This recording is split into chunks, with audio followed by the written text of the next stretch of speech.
Hello friends, இப்போ பார்த்தீங்கன்னா நான் ஐசோஸில் வந்திருக்கேன். இப்போ ஐசோஸில் நம்ம நண்பன் ஒருத்தர் மெயின் ரோட்டில் கடை வச்சுருக்காரு. யாரப் பீஃப் வாலான்னு சொல்லிட்டு. ஸோ அவர் தவா கறியிலேருந்து ஆரம்பித்தார். இப்போது தவா கறியோட நிறைய ஐட்டம் ஆட் பண்ணியிருக்கார். ஸோ அவங்ககிட்ட கேட்கலாம் என்ன ஐட்டம் போயிட்டுருக்குன்னு சொல்லிட்டு. ஸோ தவா கறி பார்த்தீங்கன்னா நல்லா ஸ்பைஸியாக நல்லா மசாலா போட்டிருக்காரு. பை ஃபஸ்ட்டு நீங்கள் தவா கறி மட்டும் தான் ஆரம்பிச்சிங்க. ஆமாம்.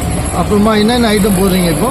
பார்த்தீங்கன்னா தவா கறி இருக்குது, பீஃப் பக்கோடா இருக்குது, சிக்கன் பக்கோடா இருக்குது, சிக்கன் ஹரியாலி இருக்குது, லெக் இருக்குது, சிக்கன் ஷாமி இருக்குது, சிக்கன் ரோல் இருக்குது, அது மாதிரி பீஃப் ஃபிங்கர் இருக்குது, எக் ஸ்வீட் கூட இருக்குது. நம்ம கிட்ட எக்கில் செய்கிற ஸ்வீட் அது கூட இப்போ பார்த்தீங்கன்னா யார் பீஃப் வாலான்னு சொல்லிட்டு பை இந்த ரீசனபிள் ப்ரைஸில் தரீங்களா? உங்களுக்கு கட்டுப்படி ஆகுதா?